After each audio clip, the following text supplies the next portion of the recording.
பண்ணாதவங்க சப்ஸ்கிரைப் பண்ணுங்க. அப்படியே பக்கத்துல இருக்க பெல் ஐகானையும் பிரஸ் பண்ணுங்க. கும்பராசி நேர்களே, சதய நட்சத்திரம், அவிட்ட நட்சத்திரம் 3, 4 பாதங்களும், புரட்டாதி நட்சத்திரம் 1, 2, 3 பாதங்களை உள்ளடக்கியது. அதிபதி யாருன்னு பார்த்தீங்கன்னா சனி பகவான் தான். இந்த அதிபதி சனி பகவானாக இருந்தாலும் பிரச்சனையை கொடுப்பது என்னவோ சனி பகவான் தான். ஜென்ம சனியை பொறுத்த வரைக்கும் நம்ம தலையில ஒரு 50 கிலோ கல் எடுத்து வச்சா எப்படி இருக்குமோ அந்த அளவுக்கு பாரத்தை சுமந்து கொண்டு நடந்து கொண்டிருக்கிறோம். இது ஒரு சைடு 50 கிலோவை தாங்குறோம்னா, ராகு பகவான் 2ஆம் வீட்டில் இருக்கார். இது ஒரு 15 கிலோ பேக் இந்த ரைட் ஹேண்ட்ல பிடிச்சிட்டு போறோம்னு அர்த்தம். அதே மாதிரி கேது 8ல் இருக்கார். இந்த சைடு ஒரு 15 கிலோ. அப்ப 80 கிலோவை சுமந்து கொண்டு செல்லக்கூடிய நபரால் சிரிக்க முடியுமா, சந்தோஷமாக பேச முடியுமா, இல்ல ஒரு நிமிஷம் ரிலாக்ஸ் பண்ண முடியுமா? முடியவே முடியாது. அந்த பாதையை கடந்து முடிவதற்குள் பட்ட சிரமங்கள் அதிகமாக இருக்கும். அவர்களுக்கு ஒரு விமோச்சனம், ஒரு சந்தோஷம், ஒரு நிம்மதி ஏற்படுத்தக்கூடிய ஸ்தலம் தான் இந்த கோவில். அந்த காலத்துல பிரச்சனைகள் அப்படின்னா ஹோமங்களோ பரிகாரங்களோ செய்ய மாட்டாங்க. முதல் விஷயம் என்ன செய்வாங்கன்னா, கோவிலுக்கு போயிட்டு வாங்க அப்படின்னு தான் சொல்லுவாங்க. அதுவும் ஆழ்வார்களாக இருக்கட்டும், ரிஷிகளாக இருக்கட்டும், முனிவர்களாக இருக்கட்டும், சித்தர்களாக இருக்கட்டும், அவங்க எல்லாருமே இந்த ராசிக்கு இந்த கோவிலுக்கு போனா இவ்வளவு நல்லது அப்படின்னு சொல்லி எழுதி வச்சிருக்காங்க. ஏன்னா கும்பராசியை பொறுத்த வரைக்கும் ஒரு விஷயம் சொல்றேன். காலபுருஷ தத்துவத்தின்படி 11வது ராசிங்க, லாபஸ்தான ராசி. ஒருவருக்கு 2ஆம் திருமணம் நடக்குமா நடக்காதா, ஒரு வாழ்க்கையில் சகித்து செல்லக்கூடிய நபராக இவர் இருப்பாரா, ஒரு பெண்ணாக இருப்பின் அவருடைய வாழ்க்கையில் அவங்க எவ்வளவு அசிங்கப்படுவாங்க, அவமானப்படுவாங்கங்கிறத 11ஆம் இடத்தை வைத்து சொல்லிவிடுவார்கள். அப்படி ஒரு நல்ல இடத்துல பிறந்த நீங்க கஷ்டங்கிறது அவ்வளவு பட்டிருப்பீங்க, படாத பாடுபடுத்திருப்பீங்க. உங்க மனசுல நேர்மையாக, நம்பிக்கையாக, ஏன் இன்னமும் சொல்ல போனா உண்மையாக வாழ்ந்திருந்தாலும் உங்கள் மனசு ஒரு நிமிஷமான்னு அழாம 1 மாசம் கூட நீங்க தூங்கியிருக்க மாட்டீங்க. நீங்க சரியா ஃபீல் பண்றீங்க, சரியா கஷ்டப்படுறீங்கன்னா நீங்க நேர்மையா போயிட்டு இருக்கீங்க, நேர்மையா பயணிச்சுட்டு இருக்கீங்க அப்படிங்கிறது அங்க அர்த்தம். ஒவ்வொரு ராசியினருக்கும் ஒரு விதமான பிரச்சனை என்றால், கும்பராசிக்கு எந்த சைடு திரும்பினாலும் இப்ப பிரச்சனை. காரணம் ஜென்மசனி. குடும்பத்துக்குள்ள பிரச்சனை. நீங்க அனுசரிச்சு போறீங்க, லைஃப்பை ரொம்ப சாஃப்டா கொண்டு போகணும், ரொம்ப பிரச்சனையே இல்லாம கொண்டு போகணும். வார்த்தைகள் நம்ம வாயிலேருந்து எதுவும் வந்துடக்கூடாது, நம்ம கோபமா பேசிடக்கூடாது, நம்ம மனசுல இருக்கிறத ஓப்பனா பேசிடக்கூடாது. இன்னும் நீங்க என்ன நினைச்சாலும் நடக்காது, அதைத்தான் பேசுவீங்க. அதனாலதான் பிரச்சனை வரும். ஏன்னா உங்களால் ஒரு உண்மையை மறைக்கவும் முடியாது, சொல்லாமல் இருக்கவும் முடியாது. ஒன்று, உங்களுக்கு ஆசைப்பட்டது வேணுமா வேண்டாமாங்கிறத யோசிக்க விட அடுத்தவங்களுக்கு என்ன செய்யணுங்கிற யோசனையிலேயே பாதி நாள் வீணாப்படும்.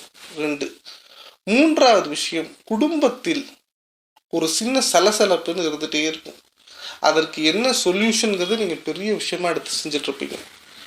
3, உங்களுடைய பொருளாதாரம் ஏற்ற இறக்கங்களை சந்திச்சுட்டே இருக்கும். இப்ப 2 அடி மேல போறீங்க அப்படின்னா 1 அடி இறங்கும்.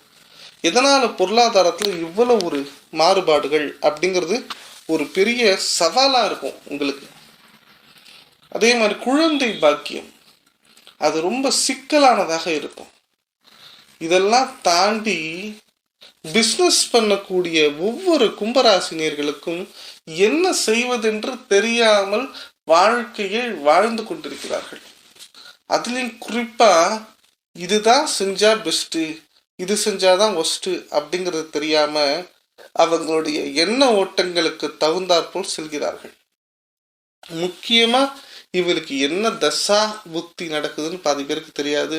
தன்னுடைய கட்டங்கள் எப்படி இருக்குன்னு தெரியாது. ஒரு சில பேருக்கு ஜாதகமே கிடையாது. ஒரு சில பேருக்கு நான் வருவாங்க, நான் கும்பராசி சார் அப்படிம்பாங்க. உங்க கையை காட்டுங்க, நீங்க என்ன ராசின்னு சொல்றேன் அப்படின்னு சொல்லுவேன். அப்படி தெரியும் போது மனக்குமுறல்கள் அதிகமாக இருக்கும்.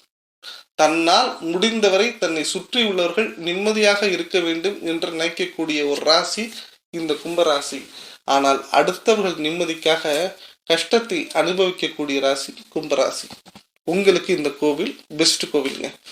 கும்பராசி நேர்களே, மகிழ்ச்சியும் தன்னிறைவும் அடையாமல் வாழ்க்கையை காலம் போன போக்கில் கடந்து கொண்டிருக்கும் உங்களுக்கு ஒரு அதிர்ஷ்டகரமான ஒரு நியாயமான விஷயம் கண்டிப்பா நடக்க போகுது அப்படின்னு சொன்னா நீங்க நம்புவீங்களா? அப்படி ஒரு விஷயம்தான் இந்த கோவிலுக்கு போனா நடக்குது. இந்த கோவில் எங்க இருக்குன்னு ஃபர்ஸ்ட் சொல்றேன். அதாவது தமிழ்நாட்டுல கடைக்கோடி இடம் எதுன்னு பாத்தீங்கன்னா ராமேஸ்வரம். அது எங்க இருக்குன்னா ராமநாதபுரம் மாவட்டத்துல இருக்கு.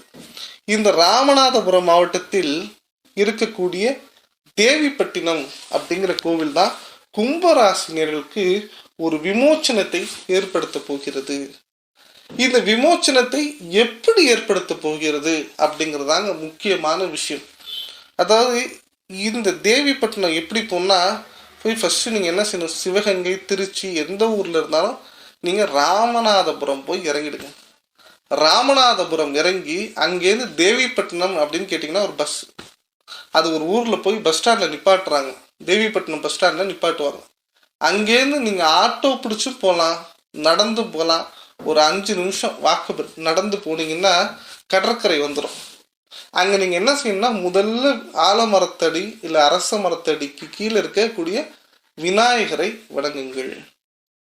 அந்த விநாயகருக்கு வணங்கிட்டு உங்க மனசுல என்ன கோரிக்கை இருக்கோ அங்க ஒரு 5 நிமிஷம் உட்கார்ந்து நல்ல மனசார ப்ரே பண்ணுங்க. ப்ரே பண்ணிட்டு என்ன செய்றீங்கன்னா 3 தேங்காய் உடைக்கணும். 1 அல்ல 2 அல்ல 3 தேங்காய். இந்த 3 தேங்காய் உடைக்கும் போதும் உங்களுக்கு என்னென்ன தடைகள் இருக்கிறதோ அதை ஒன்றன் பின் ஒன்றாக மனசில் நிலைநிறுத்தி கொண்டு உடைங்க.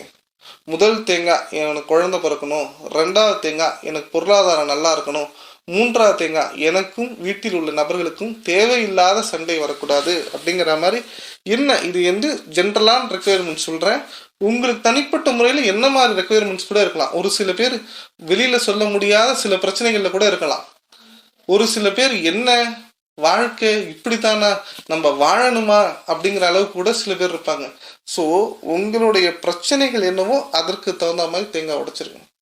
உடைச்சிட்டு என்ன செய்றீங்க அப்படின்னு பார்த்தீங்கன்னா இறை வழிபாடை முடித்து கொண்டு ஒரு அர்ச்சனை பேக்கெட் வாங்கிட்டு நேராக கடலுக்குள்ள நடங்க.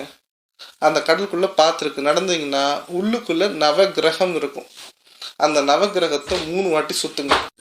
நவகிரகங்களை 3 முறை சுத்தி விட்டு தேங்காய் உடைச்சு அங்க ஒரு அர்ச்சனை மாதிரி பண்ணிட்டு அந்த கடல் ஸ்தானத்தை 3 முறை தரையில் தெளிச்சுக்கிட்டு கை காலை கழுவிக்கிட்டு மனசுல இருக்கக்கூடிய அனைத்து தோஷங்களும், ஜாதகத்தில் இருக்கக்கூடிய அனைத்து தோஷங்களும், தெரிந்த செய்த பாவங்கள், தெரியாம செய்த பாவங்கள், முன்ஜென்ம கர்மா எல்லாம் இதோட போயிடணும் அப்படின்னு வேண்டிக்கிட்டு மனசார நீங்க நல்லா இருக்கணும், உங்க குடும்பம் நல்லா இருக்கணும், உங்க சந்ததிகள்லாம் நல்லா இருக்கணும், அதே மாதிரி உங்களுடைய பிரச்சனை வேற யாருக்கும் எந்த விதமான பாதிப்பையும் ஏற்படுத்தக்கூடாது அப்படிங்கிற மாதிரி வேண்டிக்கிட்டு